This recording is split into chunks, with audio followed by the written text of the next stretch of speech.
He's going to talk to you about two-year colleges, four-year colleges, and disability services. And we have from Johnson & Wales University, Ms. Stacy Thomas. She will be discussing admissions. She's the admissions representative for university recruitment, and she will be discussing making campus visits, ACT and SAT tests. And from CNU, Christopher Newport University, we have Yoma Miller. She's the Associate Director of Admissions, and she will be discussing high school transition to college life, special talents, and portfolios. From Virginia Tech, we have Lon Espinoza. He is the Associate Director of Admissions, and he'll be discussing how it all comes together, facts versus myths. Pretty cool title, huh? And we have Bryant University, Kaylin Burns, Senior Assistant Director of Admissions, and she will be discussing how colleges select their students, scholarships, and financial aid. So the way the program's going to work is they're going to actually talk about what I've just mentioned, and then there will be a question and answer period that you'll be able to ask them questions. Again, thank you and welcome.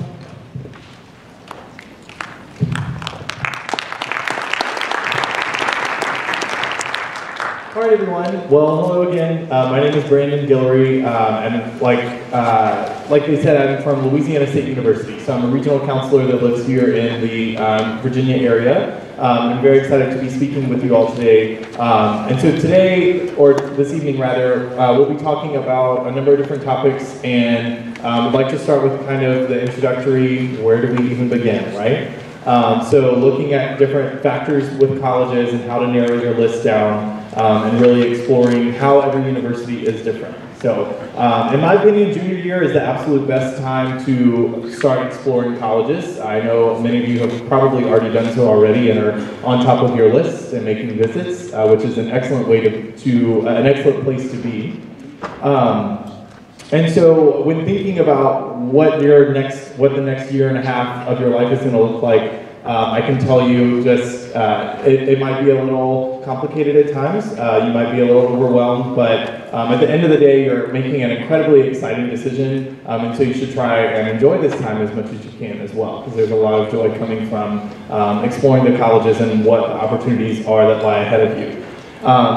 So when looking at different colleges, I think one of the things, and really the main focus that you want to think about is what you're expecting from the college experience and what you're really looking to get out of what will be 4 or 5 of the most exciting years of your life. Are you looking for an academic experience that's going to prep you for another academic experience if you're looking at medical school or law school or going on to graduate school? Are you looking at also on top of that moving to a new place or staying in the area? So of course there's a lot of different factors to consider.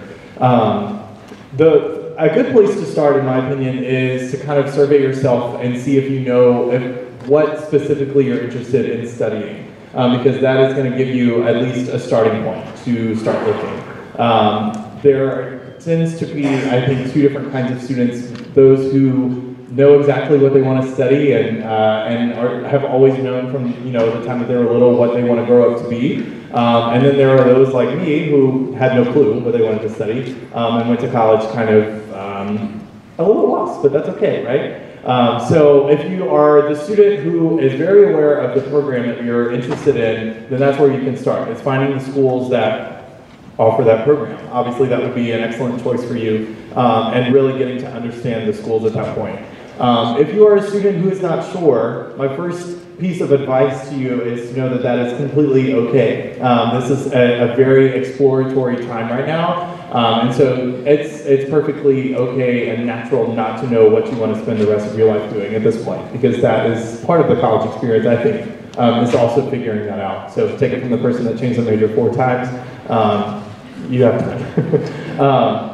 So looking at the academics is going to be, I think, one of the things to keep in mind. When you're researching these schools, I think one thing that happens that overwhelms a lot of people is that every school calls everything by a different name. Everything is listed differently. Everything is organized differently. You may have an office of admissions, you may have the office of enrollment management, there may be senior colleges, there may be counselors, there may be officers. everything like that. So really just taking the time to stay patient and knowing that while they're all called something different, you know, there's the same kind of structure in every school. And so really taking the time to understand the schools that you're looking at deeply, and knowing just in advance that there's going to be a lot of different names being tossed around. Does that make sense? Okay. Another factor I think that is going to be natural to consider is the location and the environment of the school. College is a really exciting time in your lives, and it's a time where you can do a lot of different things. So one of those might even be the location of where you're looking at going. You may be interested in staying in-state. I can share my experience with you. I am from Louisiana and stayed in-state to attend LSU. But then you can also look at going to an out-of-state school and getting that experience as well, whether it's moving to a particular region of the country that you've always wanted to live, if it's moving to a school for the reason of studying a program there because you might be interested in a very specific program, there's that reason as well. So it's important to look at the campus environment and what is really going to be offered to you as a student at that institution. The biggest factor, and I know that we're going to talk about this somewhere along the line, is a campus visit, in my opinion.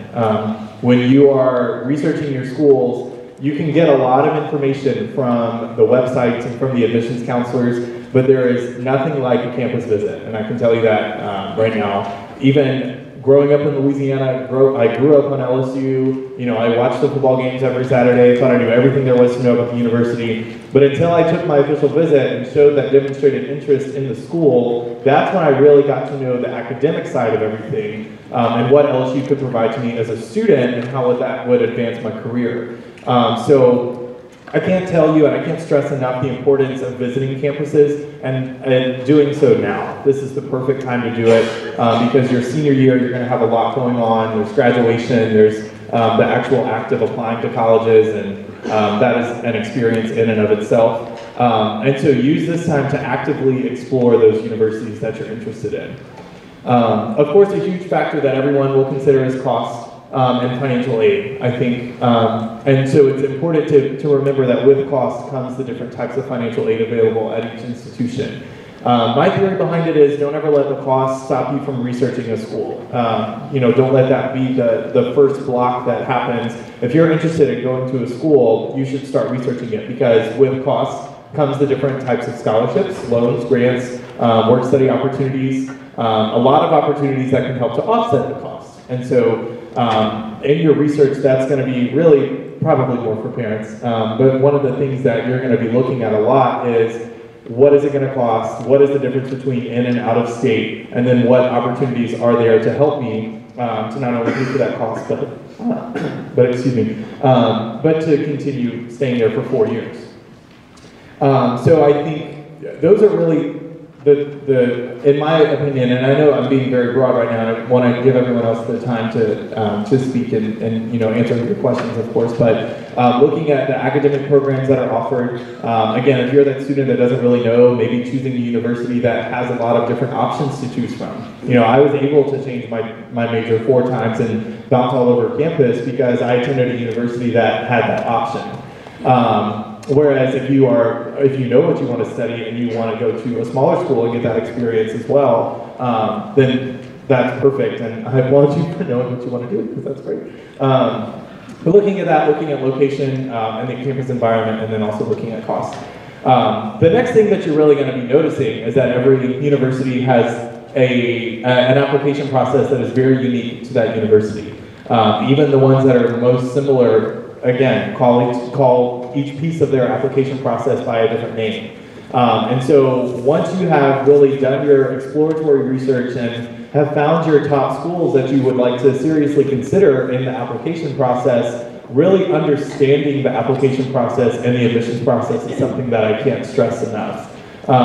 You know, it can be really frustrating if you miss a deadline or miss a piece of the application puzzle, or, you know, I deal with students sometimes who didn't know about a specific part until they're waiting and waiting and waiting, and all, you know, in some cases it's really just a matter of we needed to receive one more document and their application could have been taken care of months ago.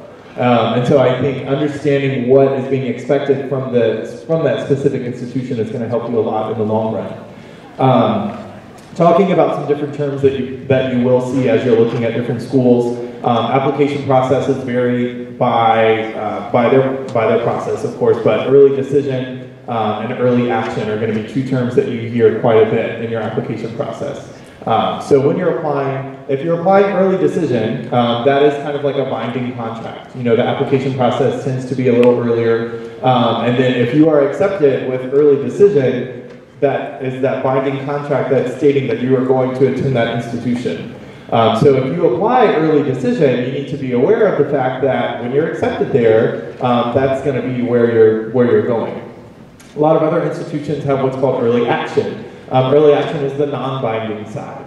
So if you are not 100% sure where you want to go to college, that's okay, and that's what early action is for. Again, you're applying relatively early in the process, and then you receive a decision relatively early as well, probably in January or February, but it's a non-binding contract. It's not stating that you're going to attend that institution no matter what. The national deadline, I believe, for saying that you're going to enroll is May 1st, and so that tends to be when all of the early action schools or schools that don't have either early decision or early action, that's when you will officially make your decision as close to that May 1st deadline. But understanding the difference between early decision and early action is going to be very, very important to you. So really doing your research and understanding what those institutions are going to be expecting from you as an applicant. I can assure you that there are resources available at every school that are there to help you. So utilize your admissions counselors, utilize the people that are in the office that can help to explain that process to you, because working on this side of the table, I can tell you that is a majority of my day, is talking a student through the application process, and we're always happy to do that. So I think that is pretty much everything initially that I have for you guys, but and we'll get to questions in a little bit. Okay. Thank you, Braddock. Good evening. My name is Emmanuel, and I am the coordinator for early engagement at Northern Virginia Community College. Right in your backyard over here in Annandale.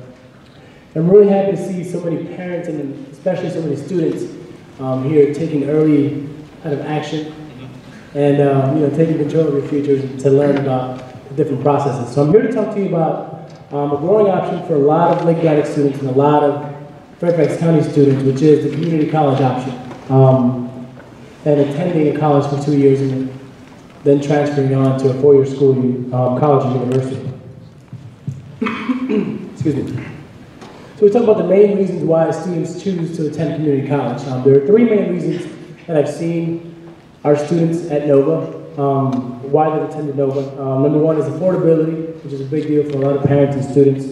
Number 2 is flexibility, and the third is going to be transferability. And affordability, and I know a lot of you are starting to look at different costs of attending either in-state or out-of-state schools, public versus private, and you've noticed that college is very expensive. Whether you go in-state and public, or definitely if you go out-of-state or private, college is going to be an expensive experience for all of us. So affordability becomes probably the biggest reason that a lot of students choose to attend Northern Virginia Community College. If you attended Nova, the cost of attendance is probably going to be about 1/3 that it is to attend your George Masons, your techs, and that's just tuition based, not including housing and all those other things that you take into consideration if you leave away from home. I have a lot of students this year that are seniors that are getting decisions from these schools and being accepted into these schools that they really want to go to, but they're facing the hard reality of not being able to attend that school because of finances. So being able to come to Nova and save that grand amount of money in the first 2 years and then transfer to that school does provide them a great option. Flexibility is a big deal for a lot of students as well. The reality is that a lot of high school seniors that I speak to just aren't ready to leave home just yet. Whether for one reason or another, they're not ready to take that plunge and go away for school, go out of state, even down the street and live at Mason. So being able to have the largest community college in the nation in your backyard is a great resource for you all to attend. And lastly, transferability. How many of you have heard of Nova's guaranteed admissions agreements? Show of hands. All right, good number of you. A ton of commercials on TV and radio as well. This is an amazing resource that you have at your fingertips. And basically, just like the name says, a guaranteed admissions agreement is an agreement, a binding contract between Northern Virginia Community College and that four-year college university, mostly in-state. There are a few out-of-state schools that have agreements with us, but basically saying that if you, the student, come in, you fulfill certain requirements as far as GPAs, certain requirements as far as the courses you take, certain requirements as far as completing your associate's degree, then you can be guaranteed admission into that school. And like a lot of my colleagues on stage can speak to, and I know a lot of you will see very soon in your senior year, the college admissions process is a big monster. That's probably not good. But it is a task, and being admitted into these colleges is definitely a difficult task for a lot of us. So being able to say I'm going to be guaranteed admission into a certain school is kind of a big deal. And because of that, these agreements that we have are very specific, and they are demanding in some cases depending on the school, as far as GPA and the courses that you'll have to take. But like I said, they're an amazing resource for a lot of students that either didn't get into that school that they wanted to get to in their senior year, or they certainly couldn't afford to attend that school right out of high school. When you attend Nova, and I'm a former Nova student, a little bit about myself. I attended Nova many years ago, and I transferred to the University of Virginia. So I can speak a little bit to the difference between being in a community college and attending those courses, and then transferring to a big four-year school that is UVA. When I was a Nova student, we didn't have very many resources as far as guidance and just being able to kind of walk through the process of transferring out. So I'm really happy to be there now and be back now and help these students. We have these programs in place, like our first year advisor program, where they'll walk you through the process of picking your classes. Like he was mentioning, there are a lot of students that come in and don't know what they want to do. And that's another big reason why a lot of students come to Nova is, I'm going to go to this big four-year school and pay a lot of money, but I have absolutely no idea what I'm going to major in and what I'm going to study. So if you see a lot of those students, we're really happy to see them because they're afforded the opportunity to explore different areas, explore different courses, and explore different majors at a lower cost. So having the first-year advisor program, you have someone that's kind of assigned to you, someone that guides you through the process, that talks to you about kind of picking your classes, talks to you about your interests, and helps you figure out kind of who you are in that first year so that you can start planning going to a four-year school and majoring in something specific at that four-year school. Speaking a little bit about disability services on campus, every single school that you apply to or go to is going to have a different process for awarding accommodations for disabled students. Most of them are going to require you to get a new evaluation of your disability, whether that you have an evaluation from 10th grade, 9th grade, 8th grade, 4th grade. They are probably going to require you to have a new evaluation. And one of the main things that I see with our students with disabilities is that in college you're going to have to, as a student, empower yourself to seek these accommodations. In high school and middle school you have a lot of kind of hand-holding from either the parents or the counselors, where they're kind of helping you through this process and helping you figure out what accommodations to get and what you need to do. But as a college student, we empower you as students to kind of advocate for yourself and decide that you need these things and come and speak to a disabilities counselor and get these accommodations that you'll need. One of the last things I'll mention is kind of dispelling one of the biggest myths about community colleges, which is that a student that transfers from a community college to a four-year college or university is not necessarily prepared specifically for the content or the rigorous academic work. And from personal experience, I can speak to you. I went to one of the most competitive schools in this great state of Virginia, and I did not feel unprepared. Obviously, there's definitely going to be a big change going from the small classes at Nova and being able to communicate more with your professor, and then going to a larger school, being in a classroom with sometimes hundreds of students. But as far as being academically rigorous, a lot of our Nova students are taught by adjunct professors from colleges in the area, like Mason, American, George Washington, etc. So these courses aren't necessarily less rigorous, is what I'm basically trying to say. We had a presentation recently from one of the assistant deans at the University of Virginia's engineering program, engineering school. And he gave us a great fact that in 2013 and 2012, the top 2 graduates of that program were students coming from the Virginia Community College system. And this was an amazing fact to hear, and a really good thing to hear, being at a community college, just knowing that these students are being prepared and they're able to go to these 4-year schools and compete with these other students there. So please consider one of the greatest community colleges in the nation in your backyard, being able to save a grand amount of money in your first 2 years of college and then transferring to that university of your dreams. Thank you.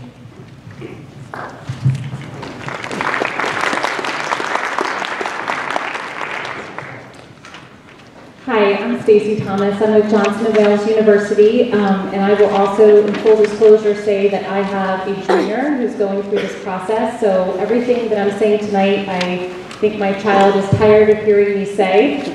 So I truly empathize with a lot of the emotions that go along with this process. So the first topic that I want to discuss is standardized testing.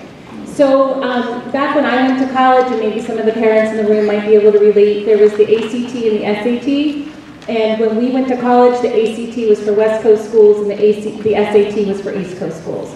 No longer the case. Most schools are accepting both ACT and SATs. You obviously would want to check the website, but in general, most schools are accepting both.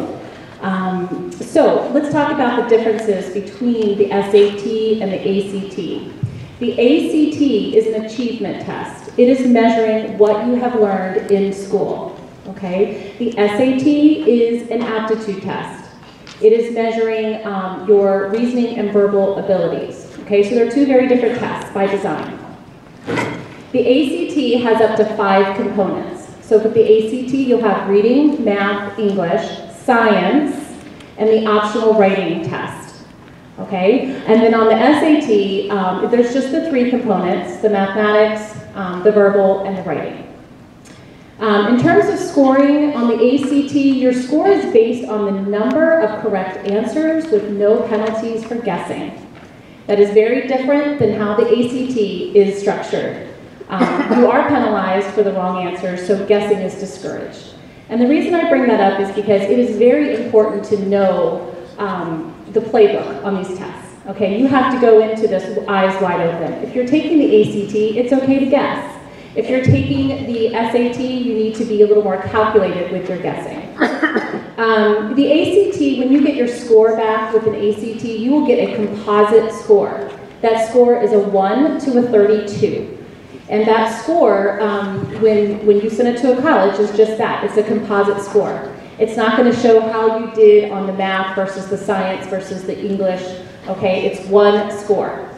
Versus the SAT, there are 3 sections. The scores range from 200 to 800 per section for a total of 2,400, and the colleges will see how you did on each section. So how important are standardized testing in this process? How important is it? Obviously, it is important, but it's also important to understand that it is only a piece of the puzzle. This is a giant puzzle, and we are gathering information from you in the form of an application, in the form of standardized testing, your transcript. Your transcript isn't just your GPA. Your transcript says, here are the classes I chose to take, and here are the grades that I got in those classes. Okay, it tells us a lot. So this piece of the puzzle doesn't define you. Okay, and so it's really important to understand that when you go through the process. So these scores work together with the GPA, with the courses you chose to take, and then any information that we gather on the application, like extracurricular activities, teacher recommendations, essays, that sort of thing. The weight of your scores will depend on the college. So it's really important to do your research. Some schools weight as high as 80%, some as low as 0%. There are 850 schools in the United States that are test optional. Okay, so that just tells you that for 850 of those colleges and universities, the SAT doesn't really play a very large role in their in the process. Remember that scores are not just used for admission, they are also used for merit-based awards at the universities. So yes, it is important to take them for college admissions, but it's also important to know that that score that you get could qualify you for a merit-based award at the university. Some schools, and I know LSU, publishes that criteria on their website in advance. You can see exactly what you have to get in order to get a merit-based award. Some schools don't disclose it, so it just varies by school. To me, and my best advice, it's worth asking the question as a senior when you're going through the process, to maybe students pick up the phone, because remember, it's the student's job to pick up the phone and call the admissions office. We want to hear from students. You know, would you suggest that I retake my SAT in order to be qualified for a merit-based award? Okay, that's a very fair question to ask your admissions officer. So my best advice on taking the test is twice as nice. Taking it the first time, I think a lot of times you're just getting the jitters out, and my son would kill me if he knew that I was sharing this with a room of people. But he put all of his answers on the wrong section, okay? That was jitters, all right? Next time he takes the test, he's not going to do that, especially if he comes home and tells me that he did that. So it's really important that you take it more than once, twice as nice, okay? Maybe you take an SAT and an ACT. You see which one you did better on and retake that one to get the higher score, okay? And even if you're considering a 2-year community college option, that SAT score could actually come into play, because it may, you may be exempt from taking your placement tests if you score a certain level on those. So I guess overall, just remember that standardized testing is a piece of the puzzle. It is not going to be, it doesn't define you as an applicant. Okay, the second topic that I want to talk about is college visits. Like he said, this is something that I'm very passionate about. When I speak to students, this is something that always comes up in a conversation. How important it is to get on a college campus. We give you beautiful glossy brochures that our marketing people make sure that our message is very clear in that print. We have beautiful websites. We send out admissions representatives to talk to you. But you do not know if that school is the right fit for you until you are on the campus.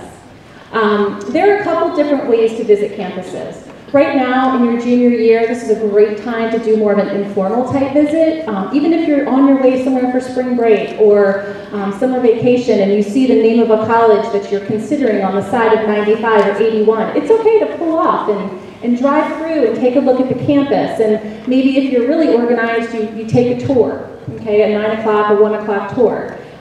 Very informal, stress-free, good way to see the campus. Maybe eat the food, that's always a good thing, right? You want to test drive the food.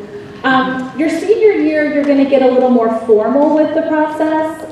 Once you've really narrowed down where you're applying and where it looks like you're probably going to end up, maybe that 2 or 3 pool of schools, it's really important to do more of a formal visit where the university knows you're coming, you sign up for something, a tour, or an interview if the campus offers interviews. Some of us throw open houses, weekend visitation programs where you can fly in, spend the weekend with us, a really good way to test drive the university. I really do think that's where you're going to see the culture of the school and whether or not it's a good fit. When you're on campus taking the tour, even though the tour guide is talking to you, look at the bulletin board, see what kind of activities are there, look at the students, okay? Can I see myself living here for 4 years? And so how do you plan for a college visit? Some of us do Excel spreadsheets, and we have the list of schools, and we know the times, and we know how far it is from another school, so we can do 2 at once. But that's not always necessary.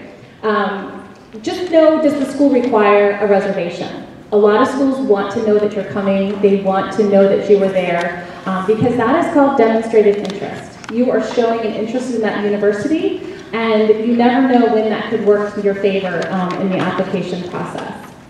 Some of the things like we talked about you want to do during the visit is have a meal, maybe sit in on a class if you can. Usually that happens more in an open house or an overnight visit, not just a general tour. Maybe even meet with a professor.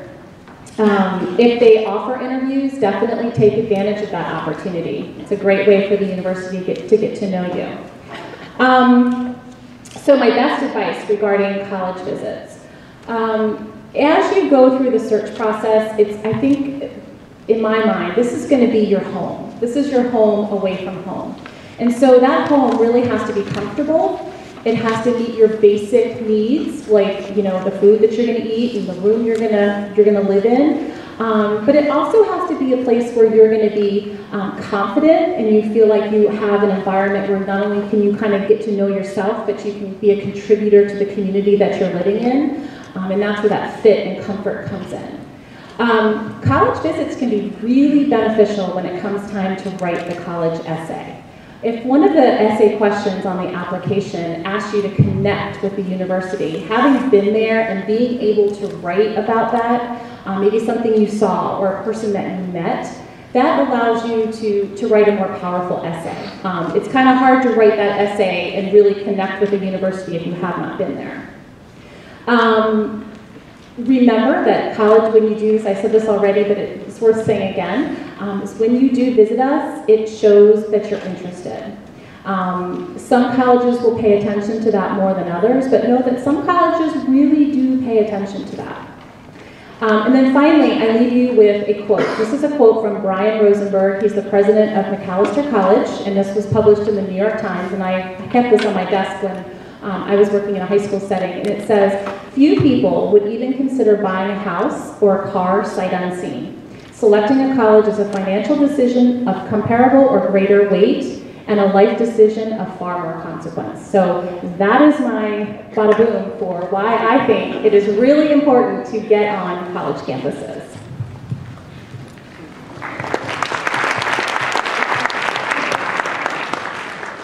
Hi, thank you so much for having us all here tonight. I am going to speak with you about the transition from high school to college, and I'm also going to discuss special talents, supplemental information, auditions, things like that for the application process. So let's jump right into the transition from high school to college. And one of the things that immediately comes to mind for me is University 101 classes and first-year seminars that students at quite a few schools will be involved with. And it's a great way to learn more about the institution, learn more about the history and the heritage of the school, while also helping students just figure out the logistics of campus. Where are things located? How do I get involved with clubs and organizations? How do I find a job on campus? So those are some of the things that will be introduced in a University 101 type of course. Also, we'll talk to you about study skills, just life skills. You know, this might be your first time away from home, and so they're going to help you with juggling and balancing some of those life skills and academic responsibilities that you have at that college level. Also, a lot of schools have learning communities, and so learning communities are just fancy words for you will live with students who you also have classes every week with. So it could be anywhere from just 2 classes a week all the way up to 4 classes per week, and you live in the same dorm or residence hall with your classmates. And so there are familiar faces in the classroom. You're also more willing to be engaged in the classroom because of that comfort level with the familiar faces. So quite a few schools at the freshman level, you could possibly be in a learning community. Also, academic support. So a lot of people say, you know, grades came pretty easy to me in high school. And when I got to college, I realized how much I need to study.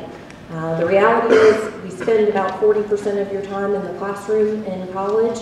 And so what you do with that other time is really up to you how you want to juggle that time. So you're going to have to spend a lot more time studying and working hard to get those good grades. So you'll want to enlist academic support if necessary. So tutoring, writing centers, things like that, they're included in your tuition, so take advantage of these opportunities that schools will offer to you. If you know that you may not be the strongest writer, then yes, go and visit the writing center and have someone help you with those English papers or history papers and things like that. Also, your advisors. Advisors are, professionals who are there to help you make these academic choices.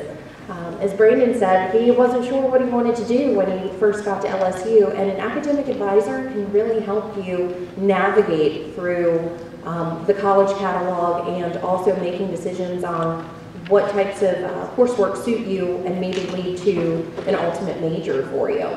Typically, you'll have an academic advisor your freshman and your sophomore year, and then you'll likely switch to a new academic advisor once you pick a particular field of study, because we want you to be advised by someone who's an expert in that field.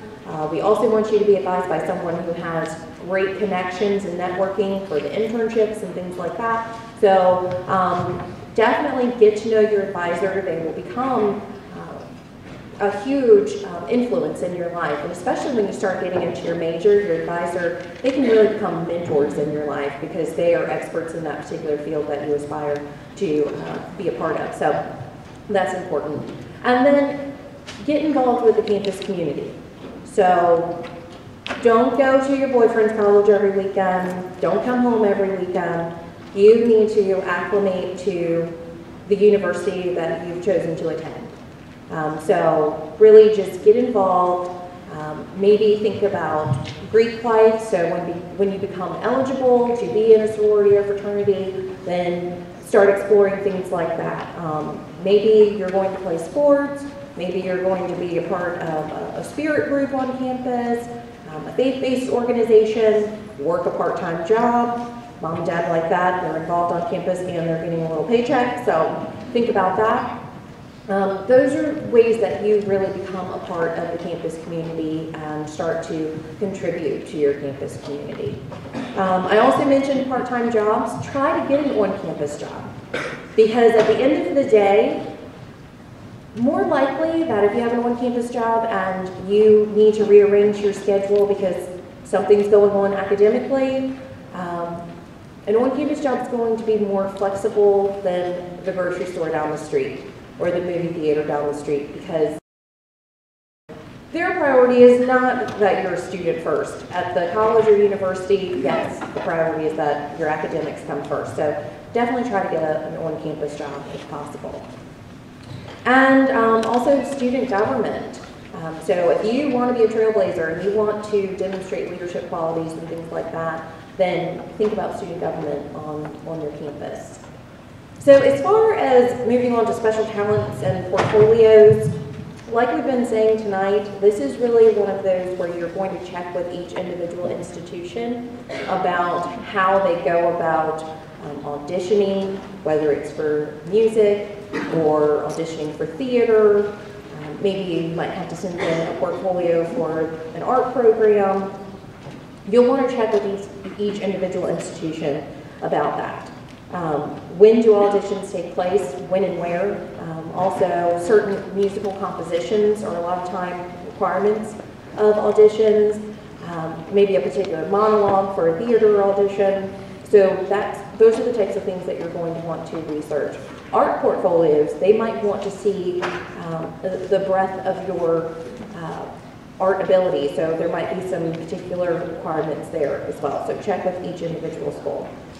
And I consider special talents and portfolios also being recruited for sports. So one of the things you just want to do is introduce yourself to coaches if possible, especially schools that are Division III, Division II schools, you might be able to have some time to introduce yourself to a coach and bring that attention to yourself. Also, coaches may come and see you play your sport here at your school, or they might want you to send footage of you playing sport. And you just want to make sure that you and the coaches, everything that you're doing is within NCAA regulations. We see stories all the time on ESPN and everything like that. So be sure to protect yourself in the recruiting process and make sure that you're following all of the NCAA regulations throughout the recruiting process. So definitely keep that in mind. I think that's really it. I just wanted to touch on admission interviews because that might be a way for you to show your special talents as well. Again, find out if the school does offer an interview process, and sometimes schools will even come to you in your local area to do interviews, Skype interviews, things like that. So find out when and where, who conducts them, and what kind of weight do they have in the admission process. So do your research as far as that's concerned. And resumes, essays, recommendations, things like that. I think that those are a great way to demonstrate your special talents. Just if a school has a maximum amount of recommendations, I would say to stick with that number. Number one, they may not be read if you exceed that number. And number two, sometimes it can be frowned upon that you didn't follow the directions of the application process. So just if there's a particular number that a school says they're requesting from you, you want to try to adhere to that request.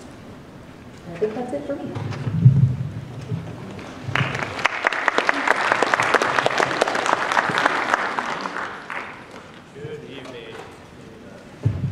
Good evening. There we go.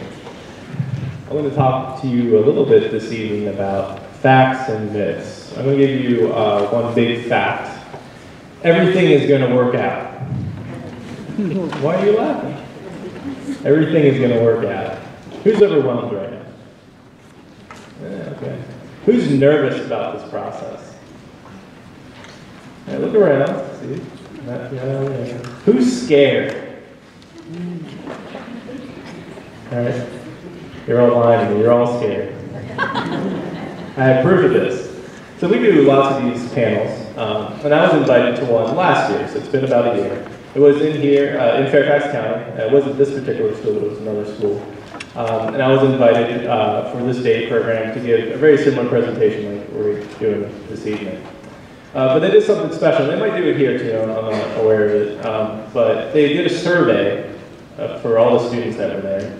And they asked them different questions. And one of the first questions asked to the students was, what's your biggest fear as you, and these were juniors, keep in mind, as you get closer to this college search process?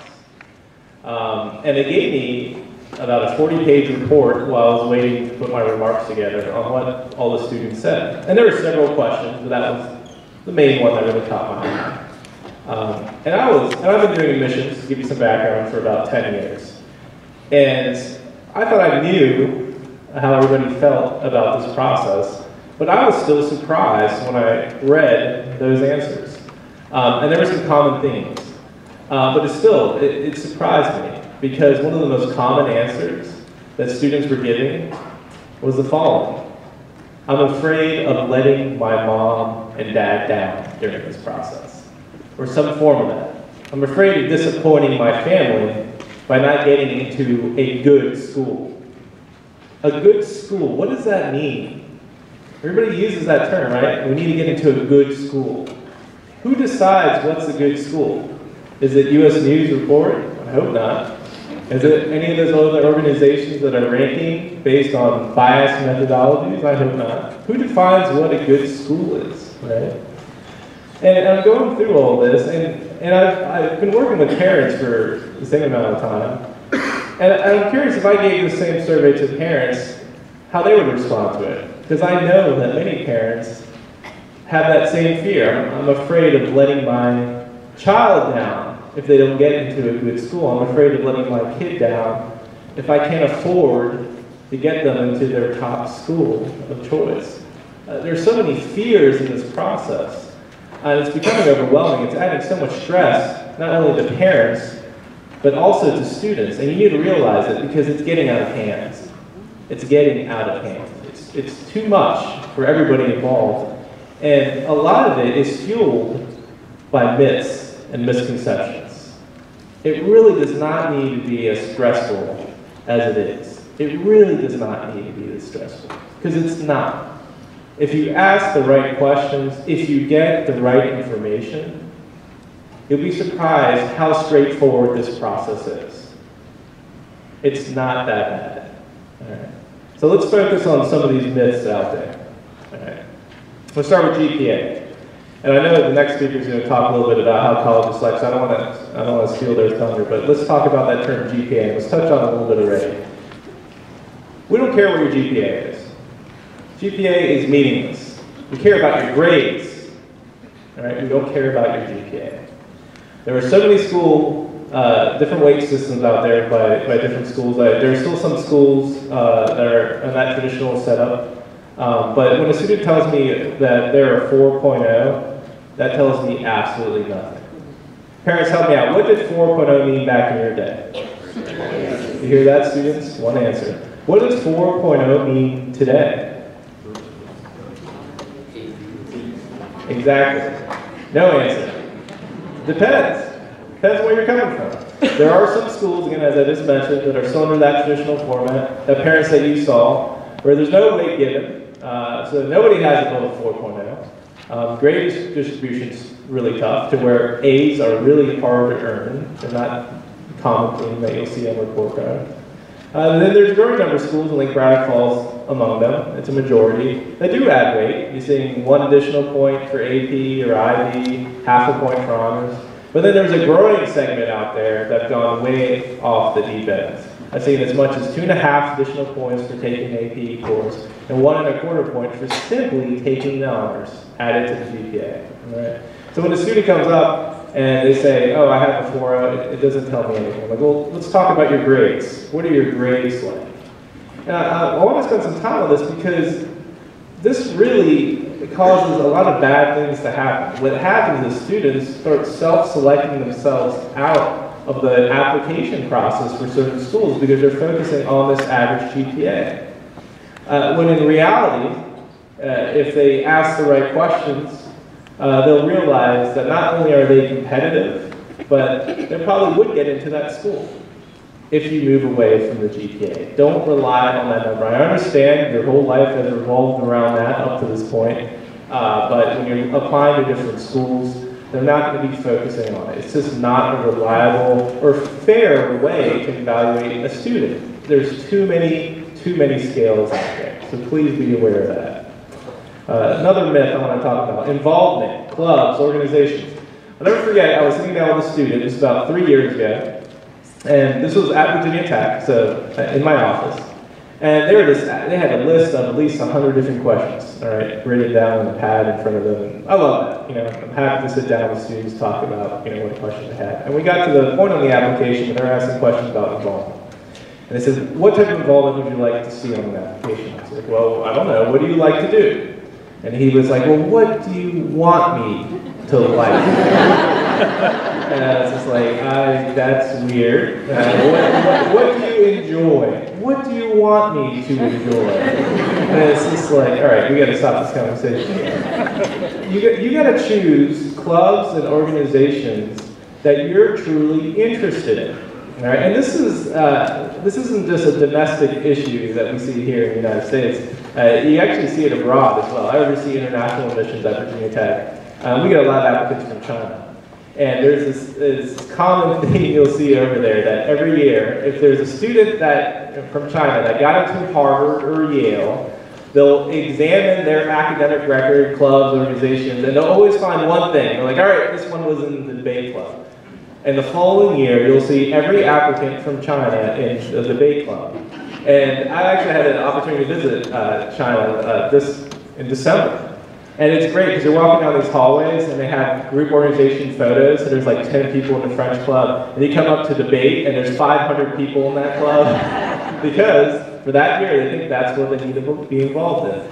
That's not how it works, all right? You want to be involved in what you like because if you pursue something you're passionate about, you'll be surprised in the number of opportunities that will come from that type of involvement. And that's just a good thing to stick to in life in general. You know, you don't want to pursue something just because you think it's going to give you an edge or you think it's going to give you an upper hand over other people. You want to get involved in things that you truly want to be involved in. All right. So when it comes to clubs and organizations, a lot of us are focused more on quality than quantity. We're not impressed when somebody is involved in 30 different clubs. We're suspicious, especially when all of that membership started senior year. And we're curious what happened for the previous years. We're more focused on what you want to do, right? We want to see that you're enjoying yourself and you're staying involved. For some students, they don't have that luxury, and that's okay.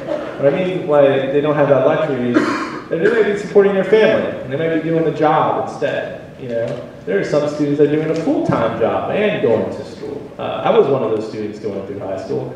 And so my resume wasn't as thick when it came to organizations, and schools know that, and they're not going to penalize you for that. They just want to see, again, that you're active in something. They said, let's talk about that. They said this, right? So when there's so much misinformation in this process, oh gosh, I just wish you knew. I'll have so many people come up to me and they'll say, all right, Virginia Tech. I'm using myself as an example because this institution I'm most familiar with. I heard that if you don't have calculus, you're not getting into Virginia Tech. All right. Well, who said that? They said that. All right. Who's they? Can you elaborate?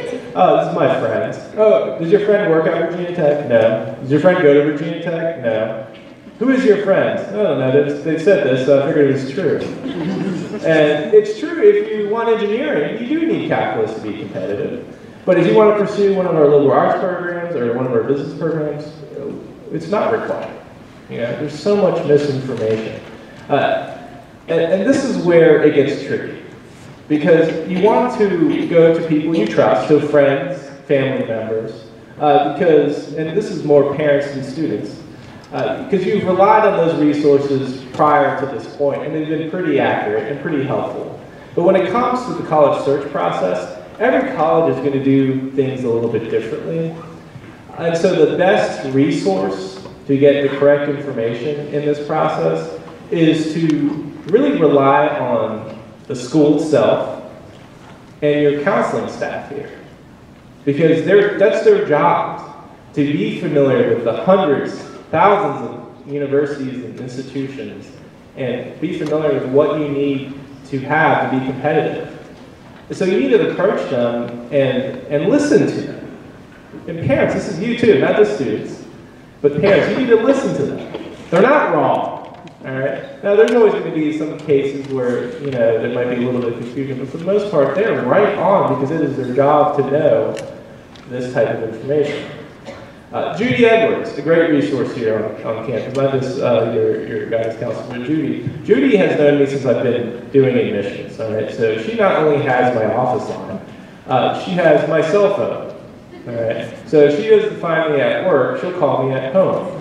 Over the years, our relationship has grown deeper, so she knows my wife, so if she can't get a hold of me, I'm just waiting for her to call my wife to tell me to call her about a student. Judy will fight for your students here. Your guidance counseling staff is one of the best around. Your counselors, I spoke to a counselor earlier today while I was up here about a situation. We have a great relationship, and they've got great leadership here in the guidance office. Utilize it. That is the resource you need to be using. Don't be afraid of us. Look, we're pretty friendly people, right? We're going to spend some time with you this evening. This is why we're here.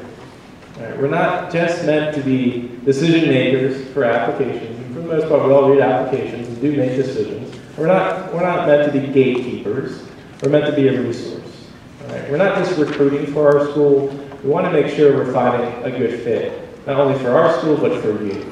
It is not in our interest to force anybody to come to our institution because they're not going to succeed. You want to be a resource to make sure the fit is on both sides and it's going to be a good relationship that's going to hopefully lead to not only you enjoying yourself freshman year and coming back your sophomore year, but ultimately you graduating from the institution and doing great things afterwards because that reflects well on the institution. So it's in our best interest to make sure that we're doing everything we can to be upfront about our institution and what it can offer. And be upfront on whether or not it's going to be a good fit for your child and our institution. All right.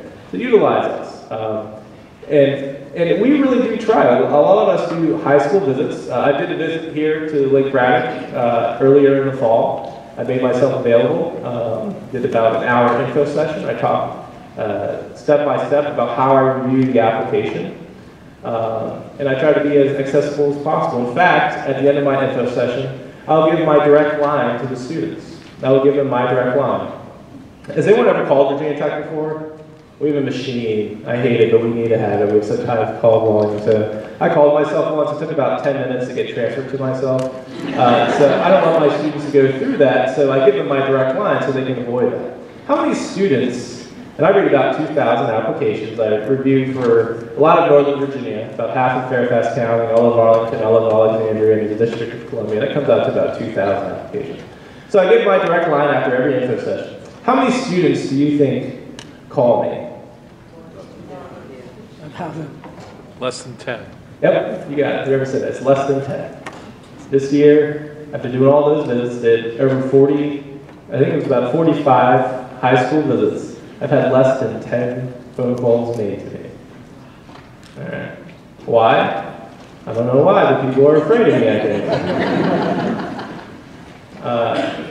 You need to take advantage of the right resources, because what I'm finding is when I do come across these students, they just have all the wrong information. And the worst thing about having the wrong information, I've touched on this already, is self-selecting yourself out of a process completely. You don't want to do that. You want to make sure, like in any major decision, you have all the right information in front of you so that you can make the best decision. So it's a responsibility not just for the parent, but for the student to be making the right, or putting together the right questions and asking the right people those questions. All right. Now parents, you are not going to college. Your student is. They need to be taking the lead for this. I will tell you from experience, the students that are taking the initiative and asking questions, contacting the schools, they always have the smoothest transition when it comes to the fall. The more support you provide in this process, the rougher that transition is going to be when they're on their own. All right, so this is up to the student. It is tied. I'm sure, I know this is anecdotal, but from my experience and my colleagues will probably back me up on this, the more the student takes charge of the search, the easier it is once they're on campus, because they're going to be used to doing it on their own. All right. So you're there to be as a resource. You're not there to take the lead. I have had parents fill out and submit the application, and I can tell. Sometimes it's really obvious. I had a father once put his name on the application, and then the student had to call and ask for a name change, and we always ask to request additional information. Why are you making this name change? He was like, I forgot my name was this, and just took it for my father. I apologize for this mistake. Clearly the dad did it. All right. I'll get emails from parents, and they'll sign the emails as their student. All right, but they'll realize that when you receive an email it says from, it's going to be pre-filled based on whoever is from that, and a lot of times it's a work email, so I know the student doesn't have access to a federal government email, but it will say on my email from Joe Doe, and then I open up and it says, and at the end of the email it says from Melissa. It's just like, how do you have an asset email? That's really cool. We're here to be a resource, not just for students, for you as well, parents. But take advantage of us. If you have any questions, please reach out to us. Don't make this as hard as it needs to be. It will work out.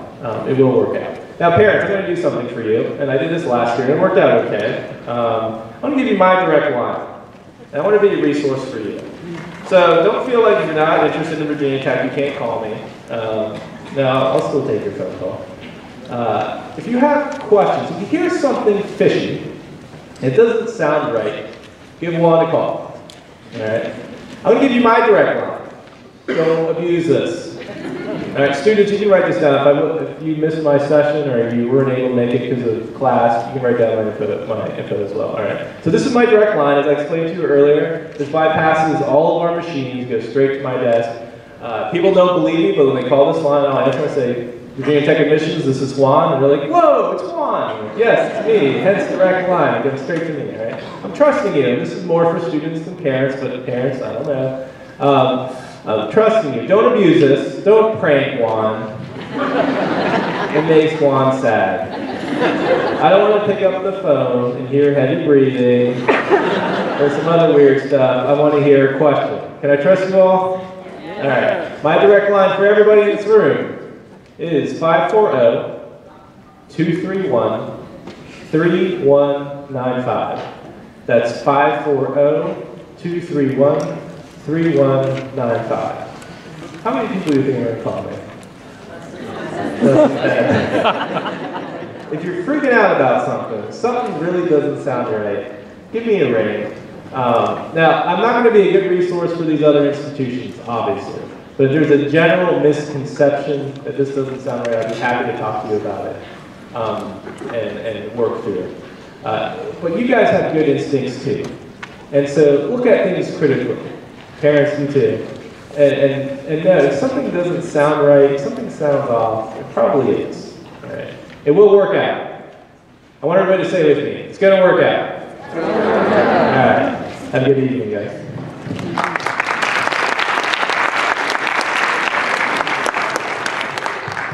Well, that's a tough act to follow. Hi, everyone. I'm Kaylin. I'm from Bryant University. We are located in Rhode Island. I recently just moved back to the admissions side of the house. I was previously at college council for 4 years at a high school in Montgomery County. And so it's fun to be back on this side of the story, so facilitating these programs and then meeting one-on-one with the students and parents.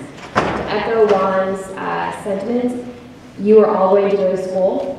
Parents, you will come out of this in one piece, maybe a couple of extra gray hairs, but you will come out of this. And students, you, in a year from now, you're going to be making a decision about where are you going to be enrolling. And I encourage you, and we all encourage you, to have fun with this process, enjoy it, enjoy this really unique time period with your family, with your siblings as you're going on your college tours, and then of course as you get to that fun part of applying and submitting those applications. My role tonight is to kind of think to tie everything up with a pretty bow, but also give you some insight into how colleges and universities review the application process, and also give you an intro into financial aid and scholarships. It's never too early to start working on scholarship applications. So for Bryant University, we are expecting to receive about 7,000 applications this year for a class of about 850. I think you guys are 20,000 applications at Tech. How many is for Newport? 7,000 to 8,000. So we do a lot of reading. We see a lot of paper. We look at a lot of computer screens. But our ultimate goal is to bring in a class of students that are going to be a good fit for us. We're going to be a good fit for them. But ultimately, we're going to provide them a home for the next 4 years where they can be successful. Many schools, whether they're public or private, have different institutional priorities. Some may be looking to bring in students from a different geographic region. Others might be looking to increase their diversity numbers.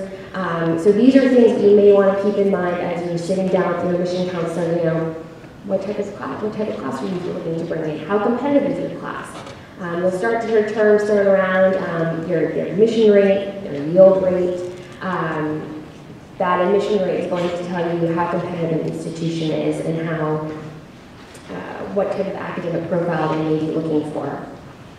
You may also want to inquire if you're applying to a larger institution, do you have to apply to a specific program? So if you're a business student, do you have to apply directly to the College of Business, or are you applying just in general to the university and then you can enroll in the College of Business? Same may be true for engineering programs, pre-medical programs. There's something to keep in mind. Once again, add those to your list of questions.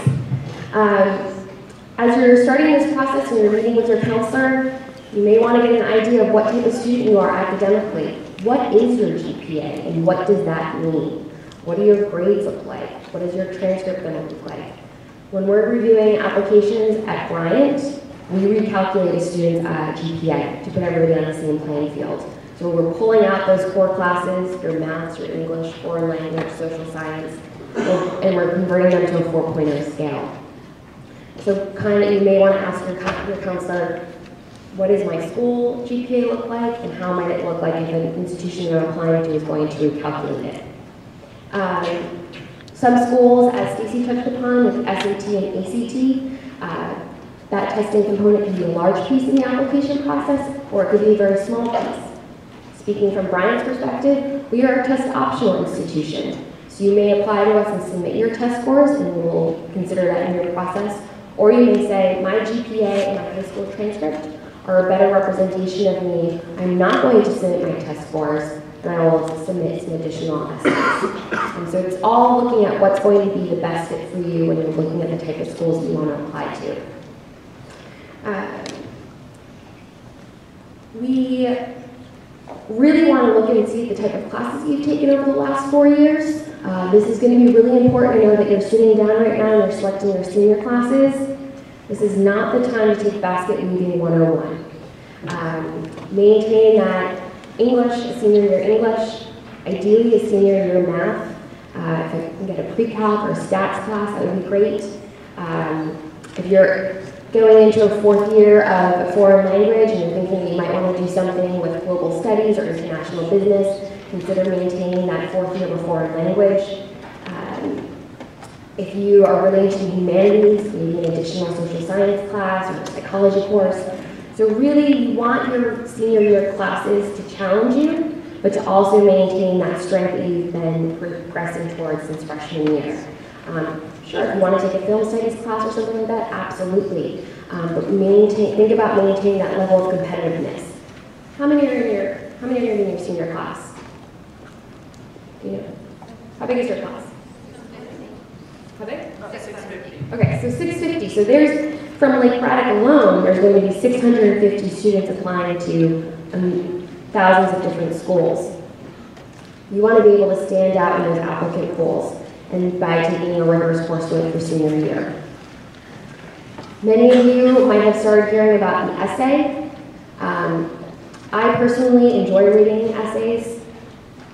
I'm meeting some of you tonight. You may choose to apply to my institution or any of these other institutions next year. We may not have the opportunity to meet you though in person, but that essay is an opportunity for us to hear your voice. Take the time, be thoughtful about the essay, read it, proof it, read it again, have your mom read it to your friends over lunch, have some different people hear it so you're making sure that your best voice is coming through. Be passionate about your writing. And that will really come through and will give the admission counselor a sense of who you are and what you will bring to their campus. Extracurriculars, as Juan touched upon, it's important to show some involvement on your application. Leadership is great. Colleges are looking for that. They want to bring leaders and students that are involved into their campus. But it's also fun if you haven't been able to be involved in a lot of activities because you've maintained that part-time job, or you're the oldest of so many siblings and your responsibilities have that you need to go home and meet your siblings off the bus and help them with homework. That we consider to be an extracurricular. List that. Let us know what's going on. Many universities will allow you to submit some supplemental essays. Take that opportunity, give us some insight. We can only know so much about you based on what you share with us. And we want to get to know you and get a sense of who you are because you've accomplished so much in your 17 years. This is your opportunity to brag. Be comfortable with it. Showcase your talents, your strengths, what you've done and what you want to do. We want to see that. Once you have submitted that application, many of you will submit that application in November, December, take a little time off for the holidays and your first semester exams. And then come January, you need to start thinking about financial aid. A lot of you will hear about the FAFSA, which is the government program. That application becomes available to families and students on January 1st. We'll fill that out. I'm not going to go into details about it. It's not as scary as it sounds. But pay attention to your guidance office and to Mrs. Edwards when she starts talking about the FAFSA. Scholarships. There are institutional scholarships, and then there are outside organization scholarships. When you're submitting your application to an institution, many schools will use that one application as also an application for scholarships. But you're going to want to check and make sure that there aren't any other additional scholarships that you need to fill out for a particular institution in order to be considered for scholarship. It's the worst thing to know that you might have missed out on a merit-based award because you didn't submit an additional application or additional essay.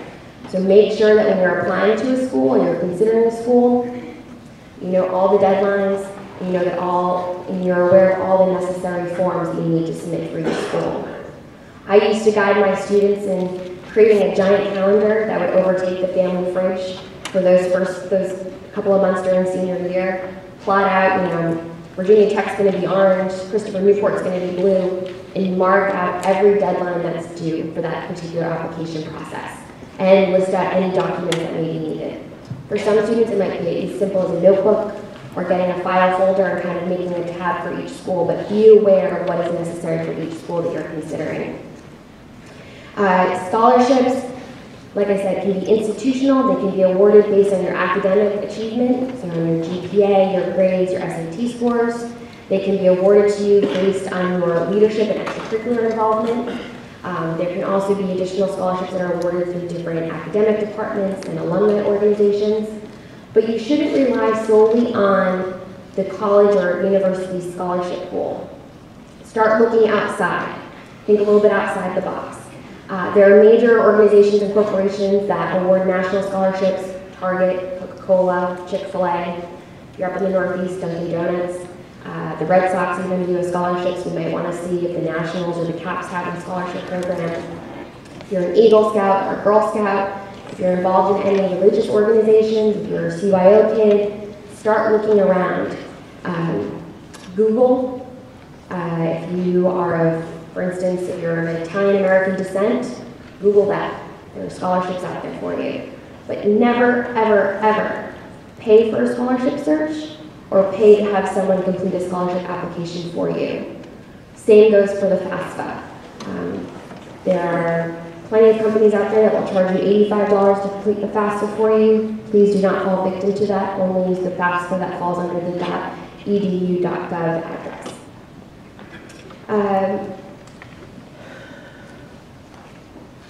As far as once you figure out what those deadlines are and the forms, as for financial aid, make sure that, like I said, the FAFSA will become available. You'll also want to see if some of those schools require what's called the CSS profile, and that is an additional form that will help calculate need base for students. And get comfortable with the different websites that are out there for the institutions, and have a go with what they call the net price calculator, which is information that you input there will kind of spit back to you what you could be expected to pay at that institution. So that information that you get back is only as good as the information that you put in. And it calculates based on the previous year. So if you're a student that has a 3.5 GPA, 1150 SAT score, and a student from your similar school and academic background apply to their school, they can pull that data and kind of give you an idea of what you might expect to pay. But the most important thing is that there's going to be lots of questions. Please ask us, utilize us in the financial aid office, and of course utilize your guidance counselors and your career service center.